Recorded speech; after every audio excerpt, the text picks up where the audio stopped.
Salve, salve, ouvintes e ouvintes do podcast do lado esquerdo do muro, do Conexão Israel. Estamos de volta a mais um episódio. Eu, Marcos Gorenstein e João Miragaia. Fala, João. Fala, Marquinhos. Fala, pessoal. Como é que anda aí? Tudo tranquilo? Na boa, episódio 52, João. A gente, teoricamente, está fazendo aí um ano no ar, né, cara? Se bem que o nosso primeiro episódio, de acordo com os tocadores de podcast, entrou no dia 29 de setembro. A gente está aí completando o 52º episódio, uma marca histórica, né, cara? Vai ficar aí na... E um dia especial também, né? Não só por isso, mas um dia que emenda em outras coisas. A gente vai falar disso aí nos nossos dois blocos, principalmente no primeiro bloco, onde a gente tem que falar do Corona. E vocês vão saber por que já já. Vamos que vamos. O país fechou. Ou não, ainda não, né? A gente está gravando o podcast aqui na quinta-feira de noite. Estamos aí amanhã, 2 da tarde, o país fecha. Israel vai ser o primeiro país a entrar numa segunda quarentena, num segundo fechamento. Um fechamento bem diferente do que a gente viu em março, né, em abril, na primeira onda do corona, mas enfim, um fechamento. A gente está com um número muito alto de doentes todos os dias, já passamos aí alguns dias a marca dos 5 mil novos doentes. O número de pessoas em estado grave também aumentou muito de ontem para hoje. A gente está com quase 600, são 580, se não me engano, sendo que mais de 100 com ventilação. Enfim, o governo está preocupado, a gente está há muito tempo aí há muito tempo, desde que voltou a abrir, né, desde que reabriu do primeiro fechamento, a gente não viu uma política efetiva do governo como forma de controlar e combater a propagação do vírus, né, e que a gente chega hoje aí em números bem graves e a previsão, eu vi hoje na televisão a previsão de um grupo de professores da Universidade Hebraica de Jerusalém, que se a gente continuar assim, mesmo fechando, nos próximos dias a gente vai ver um aumento muito grande no número de doentes graves, no número de mortes também. Enfim, a situação não está fácil e a gente vai fechar novamente. E fechar quando? Na véspera do Ano Novo, né? O Ano Novo judaico é amanhã à noite, começa amanhã à noite, né? O dia, de acordo com o calendário judaico, né? Que ele é lunar, o dia começa no final no início da noite, né? Vamos dizer assim. Lembrando que a gente está gravando aqui no dia 17 de setembro, quinta-feira, né? Então, sexta-feira, 18, é o Ano Novo. Para você que está escutando a gente depois da chegada do Rosh Hashanah, só uma atualização da informação. É isso. Então a gente entra, o país vai ser fechado na véspera do Ano Novo Judaico, uma festa onde as famílias se reúnem, as pessoas viajam pelo país inteiro. O mesmo acontece na Páscoa, né? E na Páscoa isso também foi proibido, também por causa do corona, e a gente tem aí a segunda festa, né? Nesse ano de 2020, que ela é uma festa tradicional onde as pessoas se encontram, que ela é completamente impedida de acontecer, né? A gente vai ter, em termos familiares, vamos dizer assim, né? De encontrar outras pessoas. Todo mundo vai comemorar nas suas casas, o que não é nada muito comum. E é isso, né? Essa é a nossa realidade aqui, essa é a nossa conjuntura. Enquanto isso, a gente também tem uma série de discussões e enfrentamentos entre o Gamzo, né, que é o responsável aí para aplicar políticas, desenvolver políticas para o combate ao corona, e o Benjamin Netanyahu, né? Inclusive agora o Bibi deu uma coletiva de imprensa em que inicialmente o Gamzo também participaria, ele cancelou a sua participação. Enfim, muita coisa acontecendo, João. É um dia, esse dia de hoje é um dia que não dá para esquecer, né? Né, a verdade é a seguinte, o país fecha amanhã, mas ninguém sabe que tipo de fechamento vai ser, né? A gente tem algumas regras, mas até aos 90 minutos, até os 45 de segundo tempo, se não contar acréscimos, e se não meterem nenhuma prorrogação aí, a gente ainda não sabe o que pode ser alterado, porque hoje estão falando em alterar regras de um acordo que já estava fechado tem alguns dias, né? Foi divulgado no início dessa semana, enfim, e que era uma decisão dramática, uma decisão drástica de fechar o país pela segunda vez. Israel é o segundo país, é o primeiro país no mundo a fechar o país pela segunda vez, né? Nenhum outro país fez esse lockdown 2 vezes já, só Israel. O país que era o exemplo de um fechamento bem feito, um tratamento bem feito para a corona na primeira onda, é um desastre na segunda onda. e o desastre é imensurável, é inexplicável. Para quem não acompanha o nosso podcast semana a semana, é realmente inexplicável tudo que aconteceu nessas últimas semanas, nesses últimos meses, que fizeram com que o país chegasse nessa situação. Obviamente que não só pela falta de políticas públicas, mas pela extrema bagunça que é o governo, pela falta enfim, de discurso, né, de homogeneidade no discurso, pela falta de entendimento entre o Poder Executivo, a comissão da Knesset de avaliação da Corona, o próprio gestor de Corona, que é o Rami Gamson, que foi escolhido pelo Netanyahu para poder tocar o projeto, que não tem seus projetos aprovados pela Knesset e pelo próprio governo, né, pelo gabinete da Corona. Enfim, é um desastre o que está acontecendo em Israel, é inexplicável, é triste demais o que a gente está vendo, é uma situação realmente que eu jamais pensei que fosse ver, total várzea no discurso popular, né? Não é, enfim, é uma coisa que é uma vergonha para o país, mas mais que uma vergonha, né? Me faz temer pelo futuro próximo do país, a curto e a médio prazo, porque é um governo que é incapaz de conseguir convencer a população de que qualquer medida que ele toma é respaldada pelo próprio governo e que faz algum sentido, que ele acredita, que o governo acredita que está tomando a decisão acertada. Né? E quando o Netanyahu vai à televisão, ele acabou de ir, está gravando na quinta-feira à noite, ele acabou de ir à televisão com toda a sua confiança, um dia depois de voltar da cerimônia nos Estados Unidos de assinatura do acordo de normalização com os Emirados Árabes e o Bahrein, que a gente vai falar no próximo bloco, né? Cheio de confiança para falar com a população sobre a necessidade do fechamento, né? No momento que ele tinha que passar confiança sobre a decisão difícil que é, né? Que vai afetar a economia, que vai afetar a saúde mental das pessoas, que vai obrigar a famílias a ficarem em casa fechadas, a não se encontrarem em Rosh Hashanah, em Yom Kippur, que são festas super importantes no calendário judaico. Enfim, ele, no momento da reunião, minutos antes da reunião, o gestor escolhido pelo próprio governo de políticas públicas cancela a sua entrevista, alegando que ele tem que ficar em quarentena por ter tido contato com pessoas que testaram positivo para o corona. A desculpa é tão esfarrapada. O jornalista do Canal 12, quando deu a informação, né, porque enfim, foi transmitido por todos os canais públicos e privados de televisão aqui, pelo canal da Knesset, pelo canal 11, 12, 13, todos os telejornais que passam mais ou menos na mesma hora, todos transmitiram os discursos do Netanyahu, que foi seguido do discurso do ministro das Finanças, do Israel Katz, que foi seguido do ministro da Saúde, do Yuli Edelstein, e o Roni Gamzo, que é o gestor de políticas de corona, tinha que estar fazendo esse discurso agora, e ele cancelou a sua participação minutos antes. O discurso atrasou para começar o do Netanyahu. E a desculpa esfarrapada é que ele tinha que estar em quarentena. Como se o Netanyahu não estivesse dando discurso da própria residência oficial dele, como se não fosse improvisável, né? De última hora, e nem foi tão de última hora que ele entrou em quarentena, que uma equipe fosse filmar o gestor de políticas de corona, como se o discurso dele não fosse fundamental nesse momento, uma vez que o plano é dele, a política é dele, né?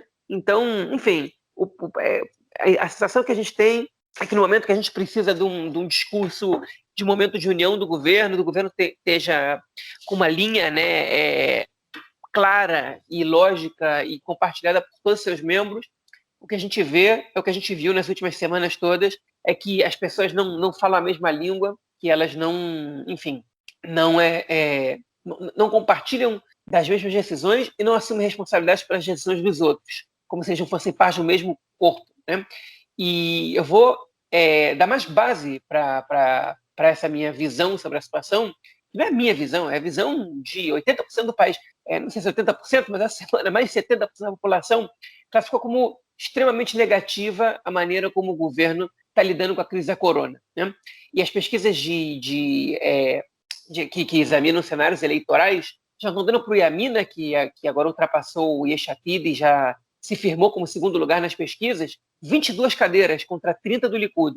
Um partido de extrema-direita, ortodoxo, ou seja, que não representa a maioria da população, por ter uma liderança que enfrenta as decisões do governo e que propõe uma saída para a situação da corona, já alcançou 22 cadeiras nos cenários das pesquisas, enfim, por conta desse desastre que é esse governo. pelo menos em relação ao que é a política de combate à corona, né? Mas vamos voltar um pouco atrás. O governo anunciou nessa semana o que já se previa, que ia ter um fechamento completo, né? Só que esse fechamento completo, ninguém sabia exatamente o que era. Porque o que a gente sabia é que o Rony Gamzo, que é o gestor contratado para cuidar da corona, ele foi contratado justamente porque ele é contra o fechamento completo. O que isso quer dizer? Né? Que se Israel está passando por fechamento completo, é porque o país alcançou e está se mantendo no topo mundial do ranking global dos países que mais têm contaminados por milhão de habitantes, né? E a gente exclui, obviamente, os países que não chegam a 1 milhão de habitantes, porque um número pequeno de contaminados já aumenta muito a proporção. E Israel é o país, entre os países com mais de 1 milhão de habitantes, que tem a maior proporção de contaminados por milhão do mundo. Do mundo, okay? Ultrapassou o Brasil, que estava no topo desse ranking durante um bom tempo. Nesse contexto, todas as tentativas e a falta de tentativas foram frustradas para combater a corona. E o próprio Ron Gamso teve que dizer o seguinte: olha só, o número de doentes internados nos hospitais ele está aumentando. A gente pode chegar a uma situação de que os hospitais não vão dar conta, o que efetivamente aconteceu essa semana. Alguns hospitais estão criando alas só para corona. Então, eles estão reduzindo a internação de doentes, a internação média de doentes por outras causas, seja, estão colocando as vidas de doentes por outras, enfim, por pessoas que estão sofrendo de outras doenças em risco para receber pessoas que estão infectadas pelo vírus da corona e estão em estado grave, porque a contaminação diária no país está beirando os 5 mil. E não tem outra saída que não o fechamento. Então, eles vão fazer o fechamento e a população ultra-ortodoxa reage, porque não quer um fechamento durante as festas. Primeiro, eles não queriam um fechamento só em suas cidades, agora eles não querem um fechamento nos moldes que o Rony Gamzo queria fazer. E aí tem uma discussão no gabinete, eles adiam a tomada de decisão para depois ainda, para que a população fique ainda mais incerta, né? Parece de propósito, para que gerar mais uma dúvida, mais uma enfim, peraí, essa parte tem que cortar que eu estou gaguejando muito. Para gerar mais dúvida, para gerar mais incerteza em relação ao que vai acontecer. Não há resposta sobre os negócios que vão fechar. Só hoje, na véspera, o ministro das Finanças comunicou como vai ser distribuída a verba para negócios que sofrerem perda de mais de 25%, enfim, das suas entradas, do seu faturamento. Agora, mesmo assim, a declaração foi bastante complicada, foi bastante pouco precisa, né? E a população ultra-ortodoxa, enfim, corta essa parte. E o líder do Partido do Judaísmo da Torá, Yaakov Litzman, acusou o Netanyahu de estar querendo destruir as festas, né? Fazendo esse fechamento, né? Quando o Netanyahu resolve tomar uma decisão responsável, chega um ministro com uma atitude totalmente populista e acusa o ministro da Construção, né? E da moradia, e acusa o primeiro-ministro de estar querendo destruir as festas. Como se a coisa mais importante do país agora fosse que as pessoas fossem para uma sinagoga escutar o toque do shofar e não que elas conseguissem manter suas próprias vidas a salvo, né? O Netanyahu não respondeu de maneira muito agressiva, todos esses diálogos foram divulgados pelos canais de televisão, e o Litzman optou por se demitir. Fontes do seu próprio partido disseram que a verdade é que ele não queria, enfim, o partido não concorda com essa visão dele de enfrentar o Netanyahu e ser contra o fechamento, que o Litzman está querendo sair grande para sua corrente dentro do mundo ortodoxo racídico, que são a corrente de Gur, e ele tentou, de alguma maneira, mostrar que ele enfrenta decisões que possam comprometer as festas. Mas, enfim, fechando esse parênteses, a decisão foi tomada mesmo assim. Essa é uma decisão que foi tomada que ela proíbe encontros em lugares fechados em qualquer circunstância, exceto, na verdade, exceto, por exemplo, cerimônias de Brit Milá, que é a circuncisão, ou coisas desse tipo que permitem até 10 pessoas em lugares fechados, com exceção de entrada nas sinagogas, né? Entrar nas sinagogas está permitido até 20 pessoas em lugares fechados e, se não me engano, 50 em lugar aberto. O negócio enfim, uma exceção que só foi aberta para lugar fechado para as sinagogas, a outra exceção que foi aberta principalmente foi também para manifestações em lugares abertos, né? Em lugares fechados não tá permitido, né? E, enfim, toda a bancada do Likud criticando, porque houve uma intervenção da justiça, garantindo o direito à manifestação, o direito ao protesto, e os deputados do Likud acusando os protestos de serem o principal disseminador da corona no país, o que as pesquisas mostram que não é verdade, né? Que, enfim, o número de contaminados nas manifestações ele é muito baixo comparado contaminados em várias outras situações, como, por exemplo, em restaurantes ou principalmente em sinagogas. Mas, enfim, a exceção foi aberta às sinagogas, mas é um fechamento que te permite 1 milhão de coisas que o outro fechamento não te permitia. Né? Você pode andar 500 metros na distância da sua casa, você pode, na outra vez, você podia andar só 100 metros na parte mais dura do fechamento, você pode, enfim, se reunir em sinagogas, você pode fazer esporte na praia, você pode fazer um monte de coisa, né? Você pode, inclusive, ir em manifestações, né? Quem quiser pode manifestar, quantas pessoas forem. Enfim, é um fechamento que é muito menos restrito, e o próprio Rony Gamzo, ele foi gravado questionando as próprias regras de fechamento que ele está impondo, dizendo que a regra dos 500 metros não faz sentido, faz mais sentido colocar a polícia bloqueando estradas, enfim. Então, o próprio gestor e o próprio governo questionam o fechamento que eles estão aplicando. Houve uma reação, né, dos estabelecimentos comerciais que não querem fechar, obviamente, porque as perdas são muito grandes. Enfim, tudo isso uma zona danada, uma bagunça danada. E aí, de repente, hoje sai na televisão que na volta do Netanyahu de Washington, né, para a cerimônia de assinatura dos acordos, e ele teve uma reunião com o gabinete da Corona, e o Rony Gamzo, ele diz que o fechamento não vai resolver o problema, que vai conseguir reduzir no máximo a contaminação diária, essas 3 semanas de fechamento, para 3 a 4 mil por dia, mas não vai resolver o problema. O Netanyahu está falando o seguinte: então por que você está me obrigando a fechar o país? Por que você está sugerindo que a gente feche? O que você sugere então? E o Rony Gamzo não tem resposta. E essa conversa foi divulgada e de repente o Gamzo não aparece na entrevista, na declaração pública que ele ia dar. Enfim, e aí o que a gente sabe é que o Netanyahu está cogitando impor mais restrições durante o próprio fechamento. São cenas dos próximos capítulos que a gente vai entrar já nessa incerteza tremenda do fechamento que começa amanhã, no dia de Rosh Hashanah aqui, né, com a população totalmente descrente com a maneira como o governo está lidando com essa situação. É isso aí, cara. Descrente totalmente, né? Esse eu acho que é o sentimento principal aqui da população. Ninguém acha que vai resolver alguma coisa. Agora, essa conversa aí do Gamzo com o Netanyahu que você colocou agora no fim é realmente bombástica, né? Mas o que eu acho impressionante foi a inércia desde maio, né? Do final de maio, quando houve aí a reabertura, até agora, meio de setembro, ou seja, foi basicamente 4 meses e meio, se eu não me engano, que, enfim, foi uma inércia do governo, né? Nada foi feito, nada aconteceu. O próprio Gamzo entrou no cargo há 2 meses atrás e ele já tinha apresentado essa ideia de fazer o fechamento de acordo com o sinal, né? O método de sinal. As cidades iam receber uma nota e poderiam ser vermelhas, amarelas, laranja, verde, enfim, tem aí toda uma distribuição, um ranqueamento. E ele apresentou isso há 2 meses atrás e só agora isso foi reaberto, né? Ou isso foi colocado em prática, ou seja, uma inércia muito grande. E juntando, a gente comentou isso há 2 podcasts atrás, se eu não me engano, que falou, quando a gente estava já dando alto número aí de doentes, a gente comentou que não contava ainda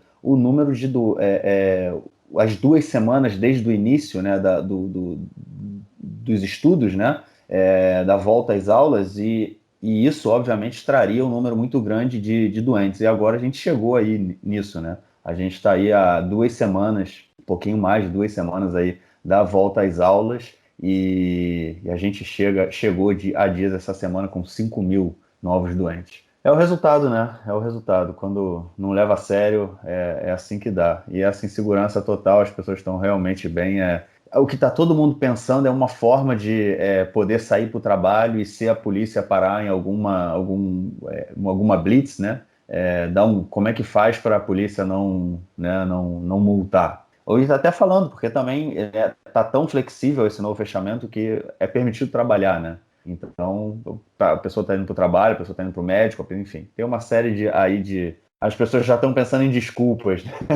para não receber a multa. Mas é isso aí. Vamos torcer para que sirva para alguma coisa, né? Para alguma coisa, porque senão realmente vai ser complicado. Vamos lá. Beleza, vamos então para o nosso segundo bloco, onde a gente vai falar agora do acordo assinado pelo Netanyahu em Washington. Início da semana, foi bem no início da semana que começaram o burburinho, né? Falando que a gente realmente ia entrar num fechamento, que o gabinete do Corona, né, já tinha autorizado o fechamento nas festas e que a reunião do governo, que seria no domingo, decidiria pelo fechamento. Por quê? Porque o Netanyahu tinha que viajar para Washington para assinar o acordo, o tratado de normalização dos laços, né, das relações diplomáticas entre Israel, Emirados Árabes e Bahrein.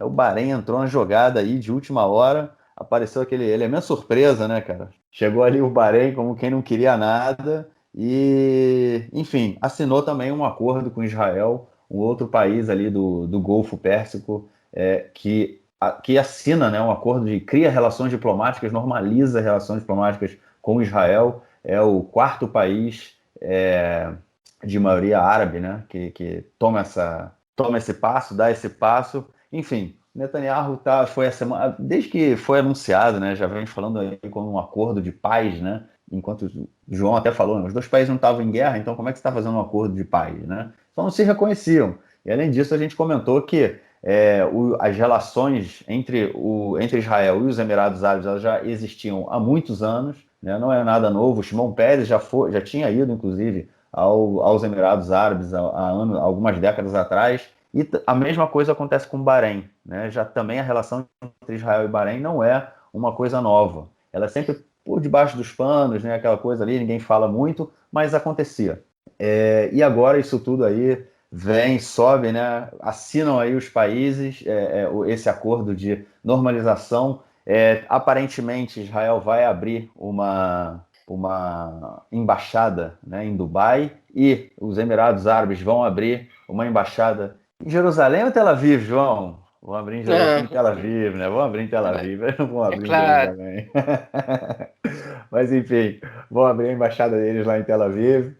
O mesmo acontecendo também com o Bahrein, voo direto, troca de, enfim, trabalho conjunto, né, em diversas áreas, incluindo aí que é a questão, né, incluindo a área de segurança e inteligência, porque obviamente isso tudo aí gira em torno também do que acontece do outro lado do Golfo, onde está o Irã, né, cara, que também não é nem um pouco querido por Emirados Árabes e por Bahrein. Mas é um pouco disso tudo aí, né, cara? Essa festividade aí, o Netanyahu assinou o acordo, o primeiro-ministro, com outros. Quem assinou o acordo pelo Bahrein e pelo Emirados Árabes foi o ministro das Relações Exteriores, né, dos dois países, e o Netanyahu foi lá com a Sara Netanyahu para dar aquela assinatura lá, mas enfim, não. O ministro das Relações Exteriores israelense não estava nem presente, né, cara?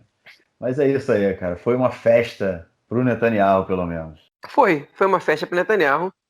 Foi o ato dele, né? Deu para ele confiança, deu para ele, enfim, respaldo para que ele pudesse mais uma vez, enfim, como eu falei, isso publicitar, tornar público, né, sua teoria de paz por paz, né? Que a paz se faz com países que estão dispostos a trocar paz simplesmente por paz.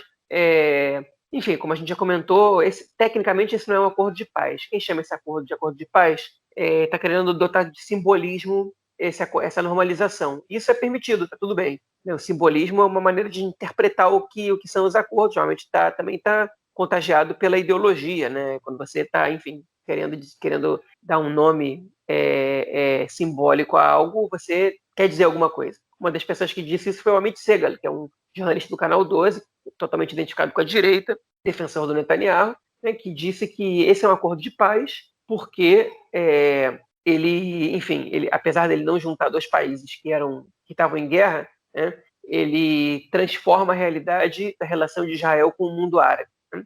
Ele foi respaldado por um convidado que estava no programa de televisão anteontem, na terça-feira, que eu não me lembro agora o nome, que dizia que essa assinatura ela enfim, ela representa o fim, né, o enterro da proposta de paz da Liga Árabe, que é uma proposta que, enfim, que entre outras coisas, né, a proposta de paz da Liga Árabe para a criação do Estado palestino e para a paz de Israel com os palestinos, né, ela trocava a relação de Israel com os palestinos e a criação do Estado palestino pelo reconhecimento de Israel e pelo estabelecimento de relações diplomáticas e de paz com todos os 22 países que compõem a Liga Árabe. Faço um parênteses, o Irã não é da Liga Árabe, o Irã não é um país árabe tampouco. Enfim, mas a Arábia Saudita, por exemplo, mas o Iraque, por exemplo, são países que fazem parte da Liga Árabe, e que criaram essa iniciativa no ano de 2002.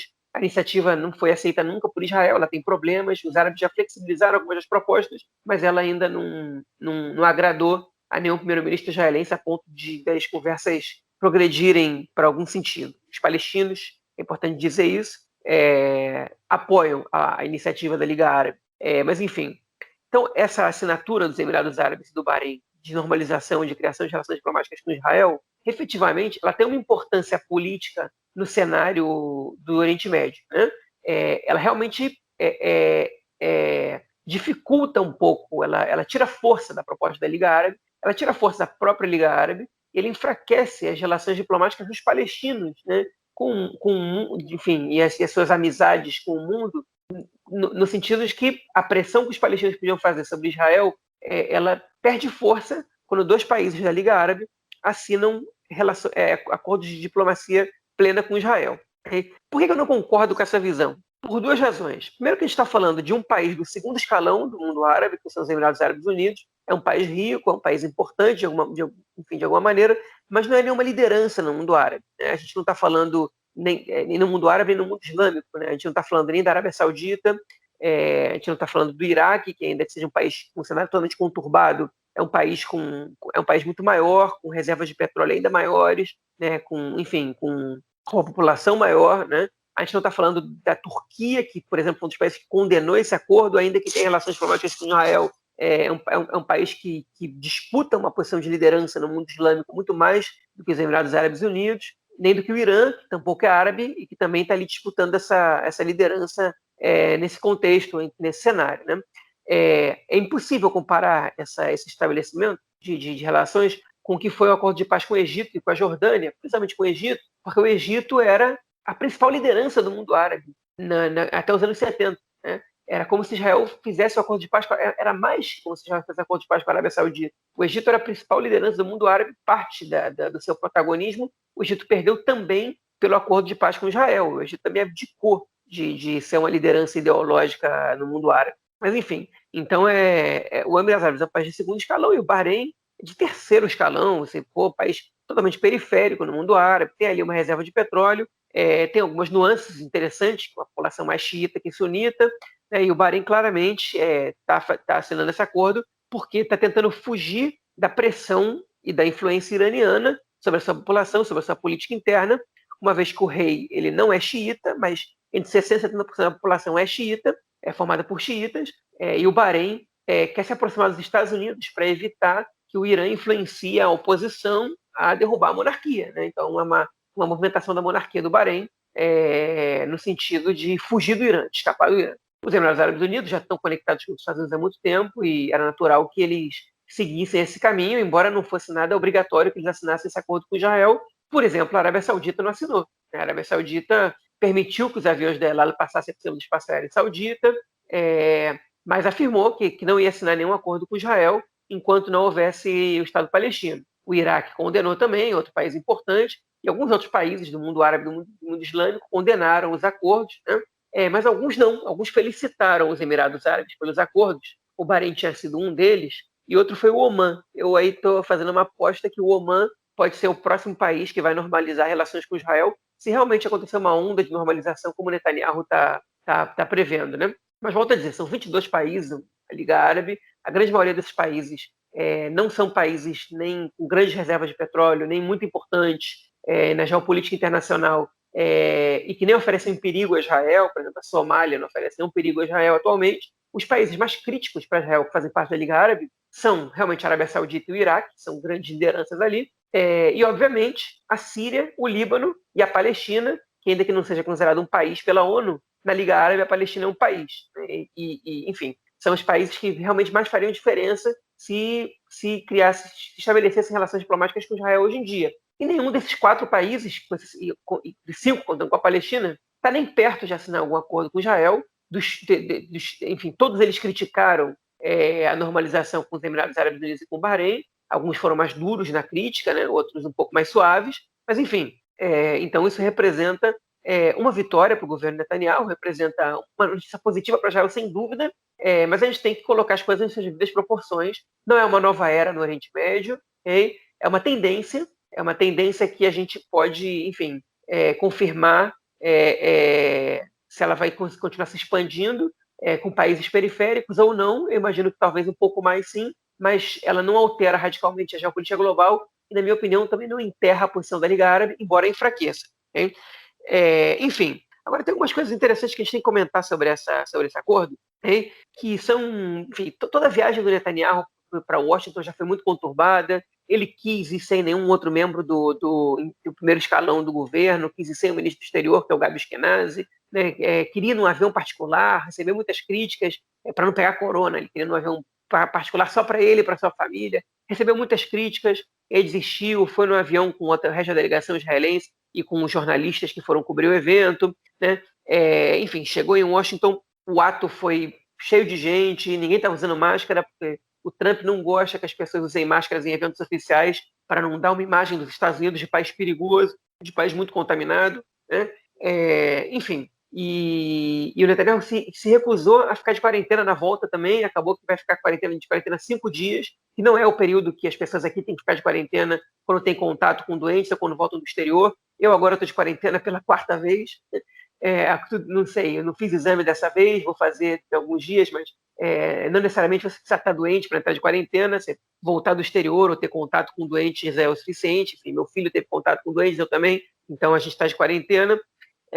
Eu tenho que ficar 14 dias de quarentena desde o meu contato com essas pessoas, mas o Netanyahu, pelo jeito, pode ficar só 5, né? Não queria ficar nenhum, mas vai ficar só 5. Evidentemente que ele é o primeiro-ministro, o primeiro-ministro ele tem que atuar, mas é um absurdo ele pedir dispensa quarentena se ele também pode contaminar pessoas caso ele esteja doente, né?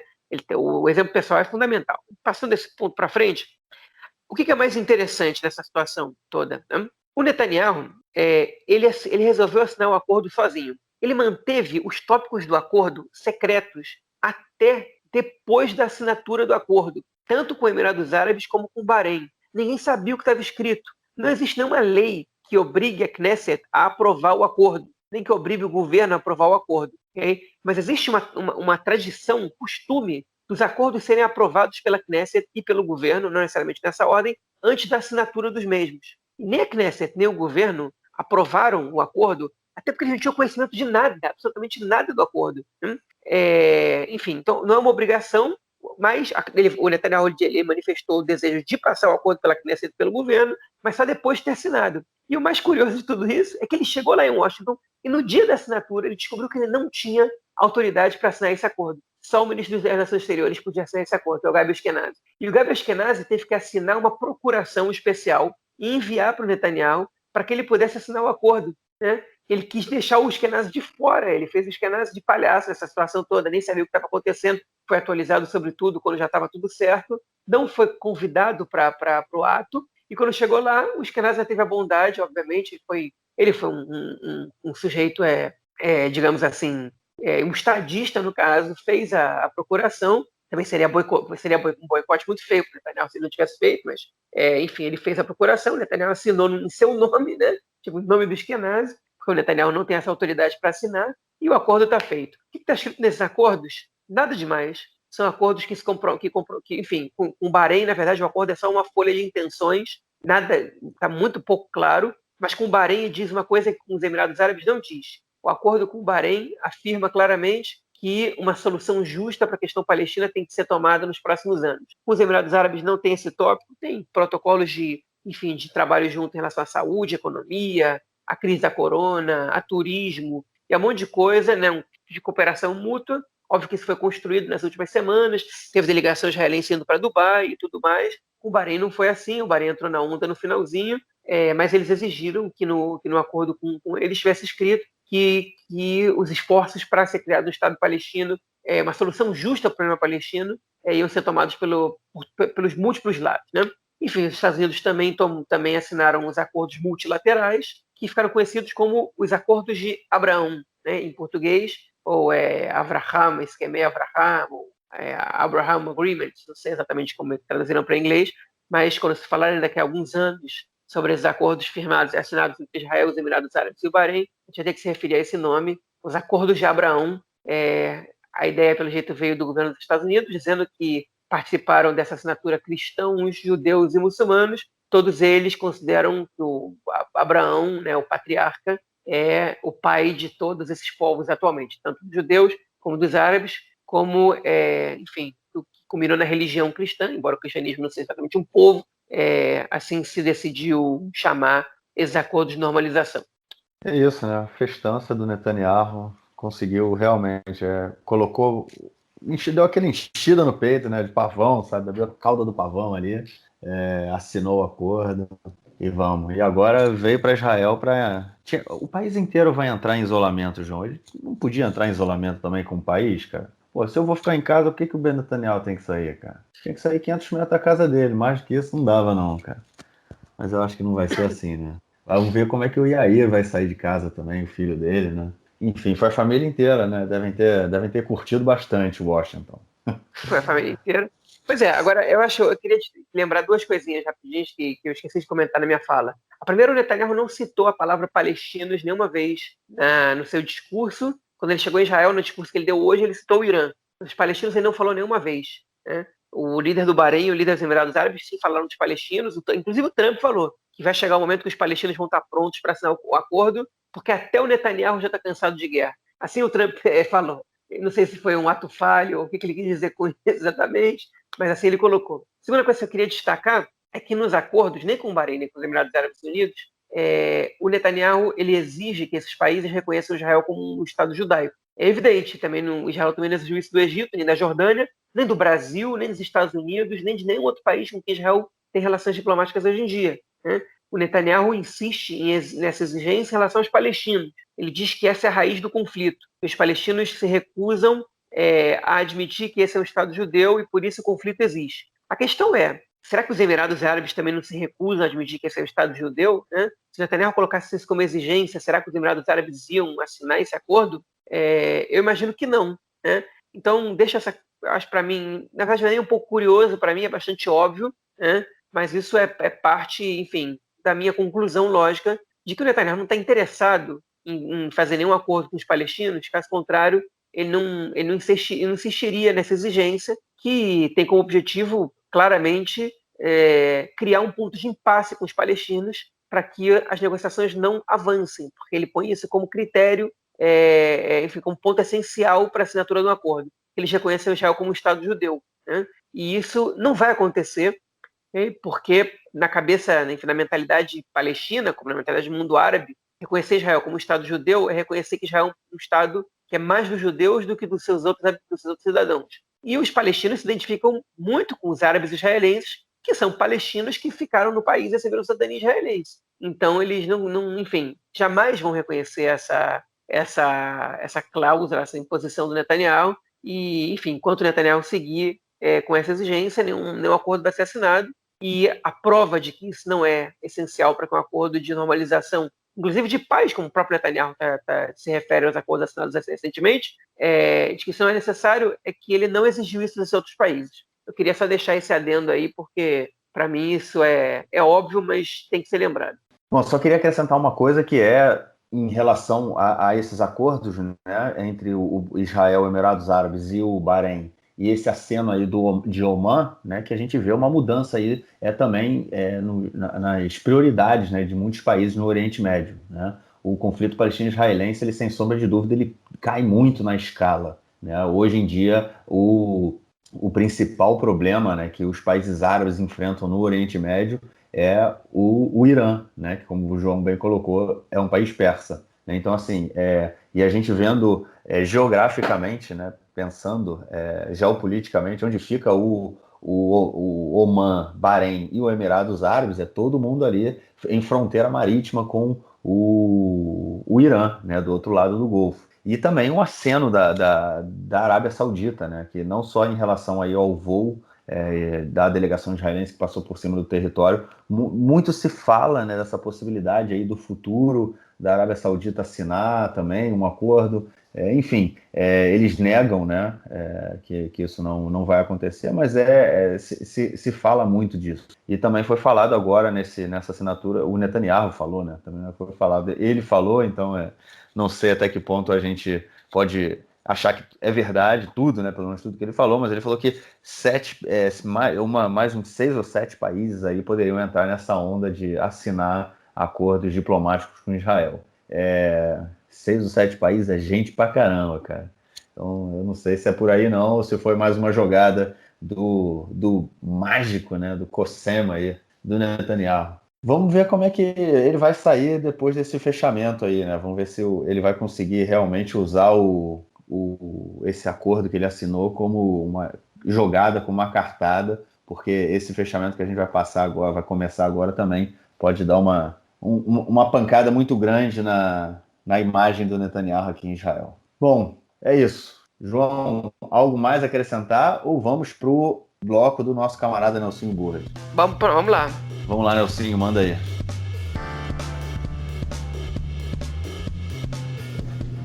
Meu caro Gorenstein, amigos do Conexão Israel do lado esquerdo do muro, mandar um abraço para o João, que fez uma boa saudação, teve uma boa lembrança sobre o falafel de 6 shekel, mas na verdade, em 2015 o falafel já custava 8 shekel, e quando eu saí de Ramat Gan em 2019 já estava na casa de 9,10, mas é uma boa lembrança, realmente uma boa lembrança, e mandar um abraço para o João e para sua família, que estão mais uma vez aí vencendo a quarentena, entrar em quarentena quando vai ter o fechamento total, o João sempre se antecipando aos fatos históricos. No dia 25 de dezembro, Natal no mundo inteiro, e 31 de dezembro, 1º de janeiro, no Réveillon, houve jogos do Campeonato Israelense de Futebol, houve jogos do Campeonato Israelense de Basquete.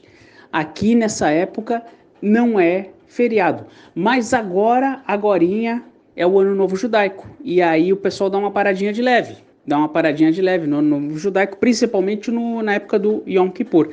Então, numa época que segue o futebol no mundo inteiro, aqui em Israel dá uma paradinha de leve, não há jogos, e quando para no mundo inteiro, entre Natal e Ano Novo, aqui em Israel, o futebol segue normal e o basquete também. É isso aí, um grande abraço e até a próxima. Valeu, Nelsinho, obrigadão pela mensagem dessa semana e te esperamos na semana que vem. E é isso, João. Quer algo mais acrescentar ou ficamos por aqui? Não, podemos ficar por aqui. Desejo um Shana Tová para todo mundo, um lindo ano, melhor do que esse último, pelo menos.